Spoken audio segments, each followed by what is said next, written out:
It was about a year ago, last July, when I first came to this congregation. And the first thing that I had the pleasure of doing with you all was leading a conscious conversation. And it was on the topic of lessons and blessings of the pandemic. We were in the midst of it all then, struggling to manage our lives at a time when life took a turn in a direction that none of us expected. Most of us resisted what was happening. At least I could say I was. But eventually we found a way to adopt and to adapt. For those of us who were able, we walked, we wandered around our neighborhoods with our masks on, and we spent time in nature. When we did gather that time, people spoke about how the birds seemed to sing louder than they did before, that the sky seemed bluer, and that everything had a beautiful quiet about it. We found ways to connect with each other outdoors that solitary summer. But we also found our way to move from meeting in person as a congregation to this Zoom platform. We've grown in ways that we never may have expected technically, don't you all think? Yeah, thumbs up. Little did we know we would all become champion Zoomers. Good for you all. I'm so impressed with this congregation, how we navigated all these challenges. Well, we human beings prepare for life expecting it to be exactly, or at least close to the way we anticipate it will be, and then life happens. You know that saying that people that aren't you people that say, people make plans and God laughs. But it's fitting. More often than not, things don't always end up the way we plan. And in these challenging times, we may find in an opportunity for growth. We might find that if we examine our lessons and blessings of what happened, we are offered something very special. I'd like to share with you an experience of something that happened that was just like that in my life. So about 9 years ago, when I was in seminary, what I had wanted to do was support people in end-of-life situations. The last thing I wanted to be was to be a minister of a congregation like this. But life happens, and this is a gift. But at that point in my life, that was my focus. And I contacted the Hospice of New Jersey, and I went through their extensive training to become a spiritual volunteer. All right. So when the training was done, well, let me go back a little bit. The reason I was doing this is that I imagined myself supporting people who had cancer or similar challenges. I had just been a cancer survivor myself, and I wanted to give back. What I wanted to do is offer a non-judgmental ear in a way not aligned to any one spiritual tradition like other ministers or rabbis. I wanted to offer people a clean heart and open heart that would hear whatever they had to say spiritually. I didn't think that people had many options to receive that. So after many hours of training from Hospice of New Jersey, they gave me my assignment. And the assignment was 5 residents I was to minister to at a skilled nursing facility. When I arrived, I found that only 1 out of the 5 could verbally communicate. The rest could not. 3 had very advanced Alzheimer's, and 1 had advanced ALS. This was not what I had prepared for or what I had planned to do.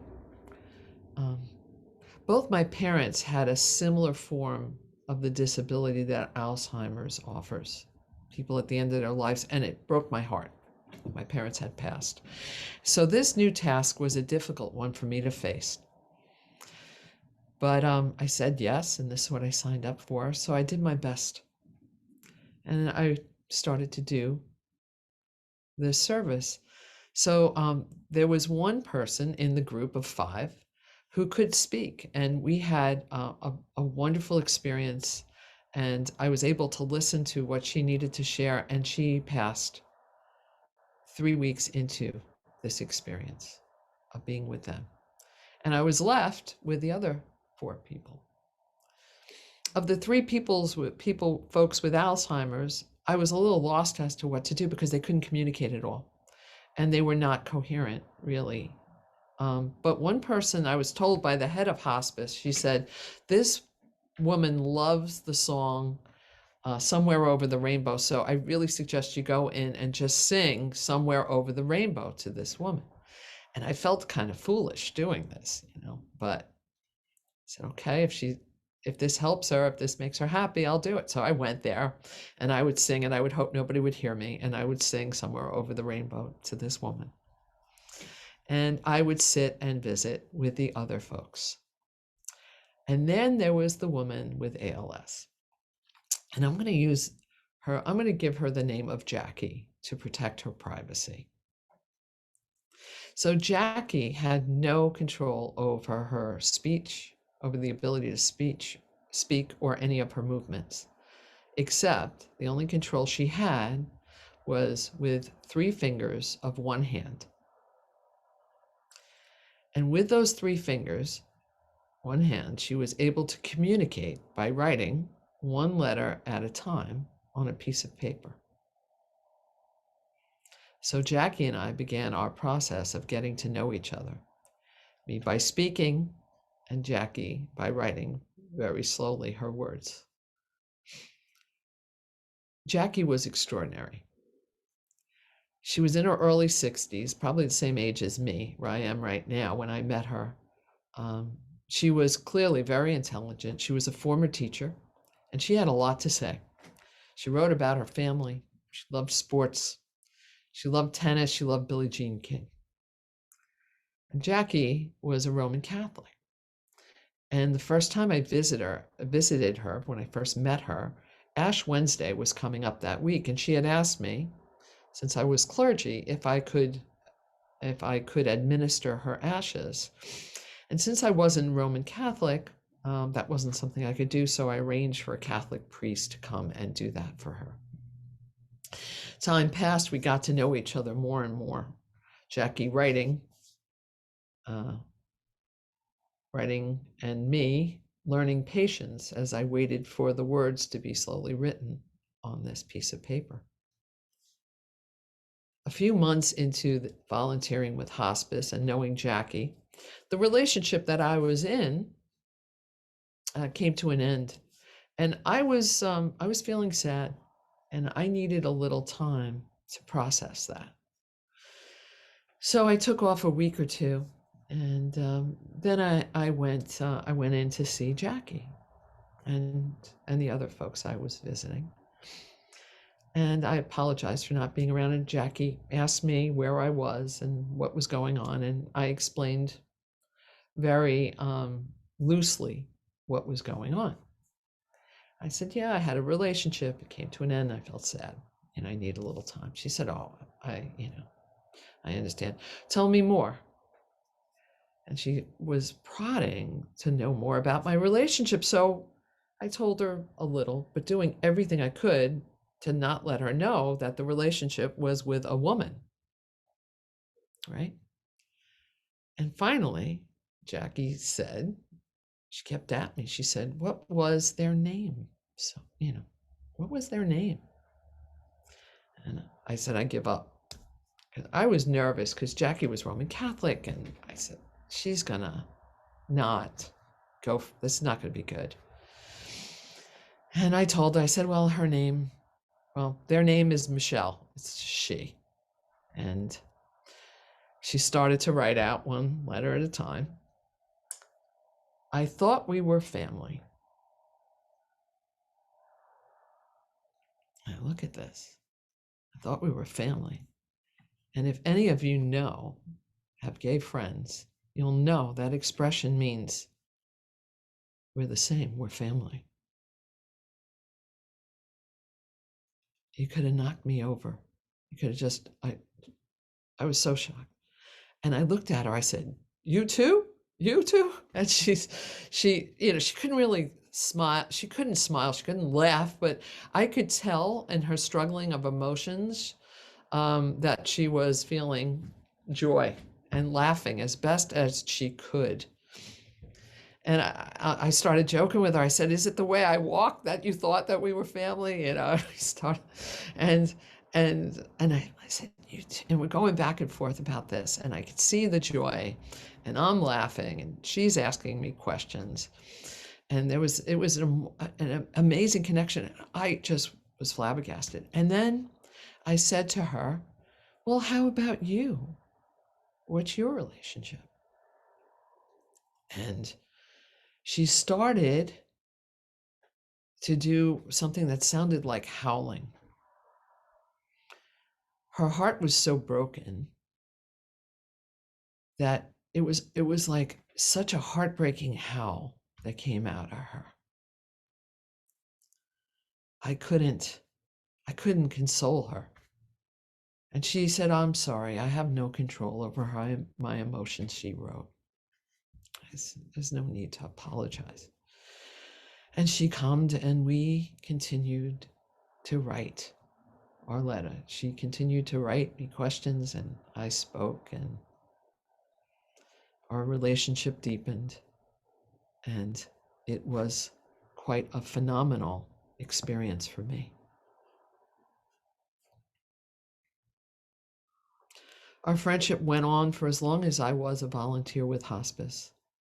Eventually, they provided her a motorized wheelchair, and she could drive it with those three fingers. It was amazing.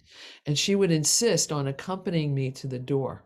She would drive me to the door when I would be leaving, whenever I came for a visit. "You could have knocked me over, boy." And she said, "I thought we were family." This was a very impactful connection and moment in my life, and it gave me pause to reflect. I had felt deeply resistant to the assignment that Hospice of New Jersey gave me. It was not what I had imagined or prepared for. And I started to ask myself, what were the lessons and blessings in this connection with Jackie? And this was the lesson I felt like I got. Jackie was trapped. She was trapped in a body that did not allow her freedom. And it was unlikely. It was likely that she was also trapped from being a Roman Catholic lesbian, possibly never having had the opportunity to be out and be herself with a person of clergy, and maybe with a lot of others. I never really knew the answer to that all, but that was my assumption. And it was likely I was the first clergy she spoke to. And my heart went out to her for all those things. And I also realized in this lesson that maybe I was trapped too. I was trapped in still being ashamed when Jackie asked me about what relationship I was in. I was doing everything I could to not authentically say who I was, as I was assuming Jackie would judge me. Jackie was actually more courageous than I was. She was the courageous one, right? I think so. She was the one that came out to me. So somehow we both ended up, I think, serving each other. I think that's the blessing. Somehow, maybe we were both trapped, and maybe we both opened a door a little bit to release each other and ourselves. So as we come to a close, I'd like to invite you to consider, how might you be trapped in your life? It may be subtle. You may not even realize it. I know I didn't. And if you are, what is it? How does it make you feel? And what can you shift or do or think differently to release yourself? What are the limitations that you bring upon your own life? Jackie appeared to be trapped, but she rose above it. And it goes to show you, or show us, the power of spirit. And every day, somehow, we have a choice to be in action. For some people, their only choice is to write one letter at a time. What's your choice? May we all find our way out from what entraps us. And may we all find our power and our freedom. May it be so. If you like this video, please like us on YouTube, subscribe to our YouTube channel, and click on the bell to be notified whenever we post a new video. Thank you.